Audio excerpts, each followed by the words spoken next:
Good day folks, Sean here from Air Photography. In today's video, I'm just going to be doing a classic unboxing of the new DJI Mini 3 Pro. Now I know these things have been available in the UK and European countries for a couple weeks now, but they're just starting to become available in North America. And I know there's already a ton of unboxings and different videos on YouTube, but I enjoy doing unboxing videos, so I'm still going to do one anyways. And on top of that, I realize a lot of people watching this video know everything there is to know about the Mini 3 because it's been so heavily publicized. But I'm still going to kind of go over some of the details for those who are perhaps watching this video that aren't quite aware of some of the new upgraded features. So now the other thing you're going to notice here is I don't have the Firmware kit. This shipped directly to me from China. I got my tracking number last Thursday and today is Wednesday and it just arrived. And if you're not quite aware, what they've done this year is they've split up the Firmware kit, kind of like what they did with the Mavic 2 series and the DJI FPV. So you can buy a base drone kit, and then if you want, you can add on the Firmware kit. On top of that, you can actually purchase 3 different base kits of the Mini 3 Pro. I have the one with the included RC that has the built-in screen.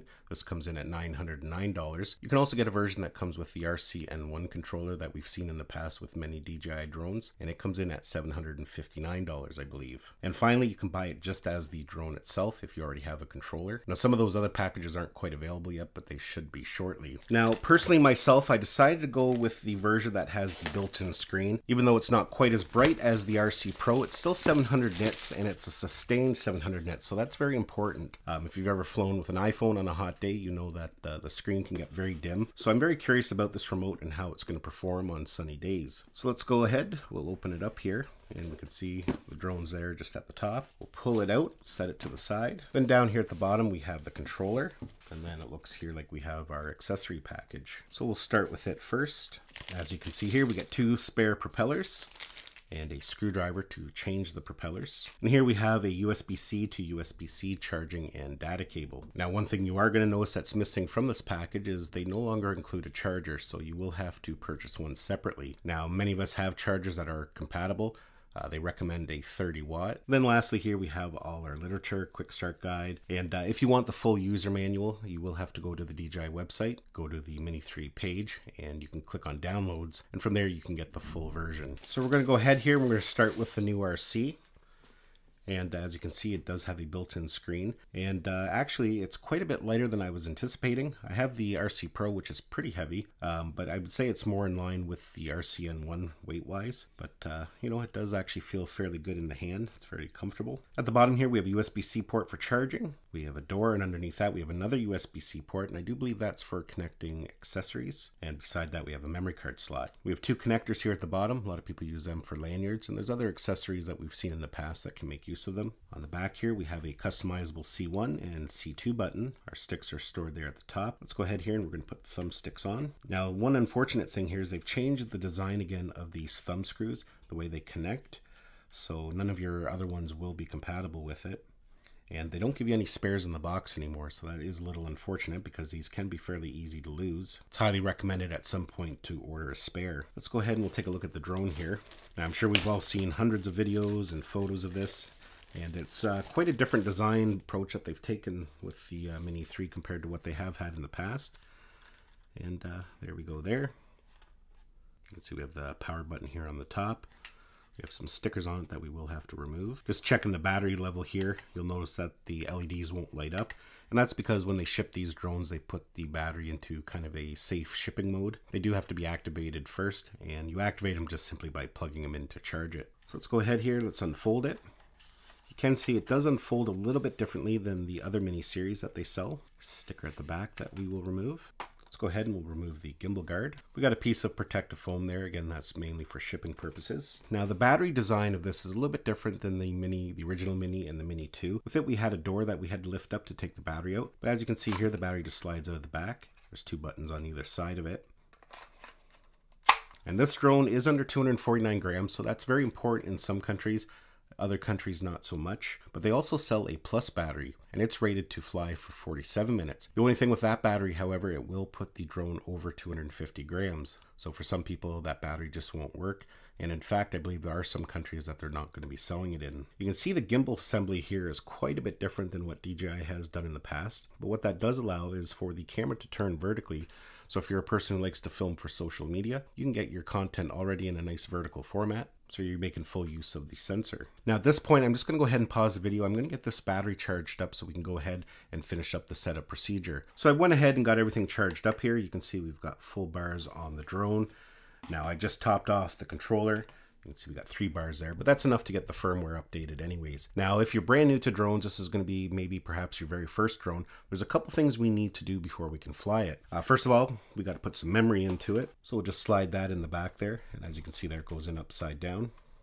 The other things we need to do are to create an account. If you don't have a DJI account, that'll be part of the setup procedure. We have to activate the hardware. All DJI products, or most of the DJI products available, you do have to activate. And then there's a big firmware update that we need to install first. And it's very important that you do install that firmware. It's going to add a lot of your intelligent flight features, so very important that you get that. And from my understanding, it's actually a forced update anyways. They won't let you fly the drone until you've updated. So let's go ahead here and we'll get everything powered on. Just like most DJI drones, it's a double press, a quick press, and then a long press.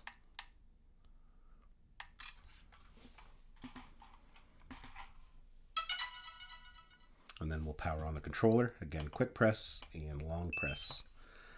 One benefit of getting the DJI RC, the one with the built-in screen, is that you don't have to worry about phone compatibility. We've seen a lot in the past, in the last year, that a lot of new phones, mainly Android phones that come out, just aren't compatible with the Fly app. You get a lot of issues. So by getting the screen built in, you don't have to worry about any of that. Plus you have nice quick deployment. So definitely something you may want to consider if you do decide to purchase the Mini 3.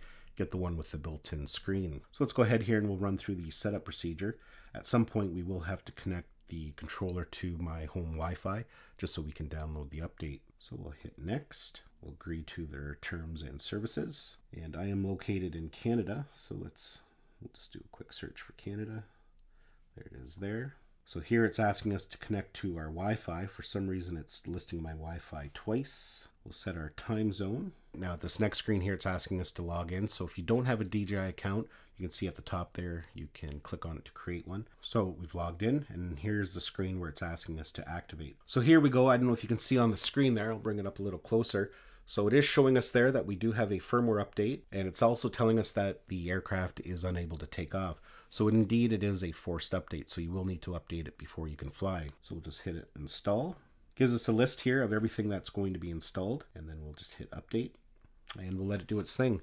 Depending on your internet speed and different factors, it could take anywhere from 5 minutes upwards to 20 minutes. So there we go. The firmware is all done updating. It took about 15 minutes, and as you can see there, the aircraft is powered off. That's how it finishes off. So you will have to restart it again afterwards. Don't be alarmed, the drone is going to get very warm. There's no internal fan, so it can get quite hot. It cools itself down by the propellers when it's flying through the air. So that's basically it for this video. I'm not going to go into too much detail about the specs, but this is definitely quite the upgrade coming from something like the Mini, the original Mavic Mini, the Mini 2, the Mini SE. You know, it's getting pretty close to the power of something like the Air 2S. And of course, some of the big upgrades are the camera. It's not quite a 1-inch sensor, but it is getting pretty close. It's capable of 10-bit color. You can capture in desyn-like if you want a flat profile, if you want to do your own grading. They've upped the bit rate to 150, so it's going to be a little bit better quality all the way around. It has a fixed aperture of 1.7, so it's going to perform quite well in low light conditions and at night. We now have optical avoidance. We have 2 sensors there at the front, 2 at the back here, and then we have 2 underneath. So that's going to be a little bit nicer for new pilots. You don't have to worry so much about crashing into objects. And then, of course, it supports all the intelligent flight features that DJI is known for, such as active track, point of interest, spotlight. You can film hyperlapses, and of course, quick shots and panoramas. So quite the impressive little drone for being under 250 grams. Now, as mentioned, that's not so important if you live in the United States, but definitely in a place like Canada here, it does allow me to fly it in places I can't fly larger drones. In Canada, it's a little bit different. These mini drones are considered a toy, so they're not really heavily regulated. They give you some guidelines on how to fly safely. Basically, just don't do anything stupid. Now, if you are interested in the Mini 3, make sure you're subscribed to my channel, as I will be covering it thoroughly over the coming weeks and coming months, testing out some of the features, making different tutorials. Of course, if you're brand new to drones, I will be having a beginner's guide uploaded probably in the next week or two. We'll probably start tomorrow with a first impression style video. I'm going to take it out for a flight, hopefully later tonight, and then again first thing tomorrow morning. Anyways, folks, thanks a lot for taking the time to watch this video. Give it a thumbs up if you enjoyed it and you found it had value. It's always greatly appreciated. Don't forget to subscribe to my channel so you don't miss any of our upcoming videos, and we'll see you in the next one.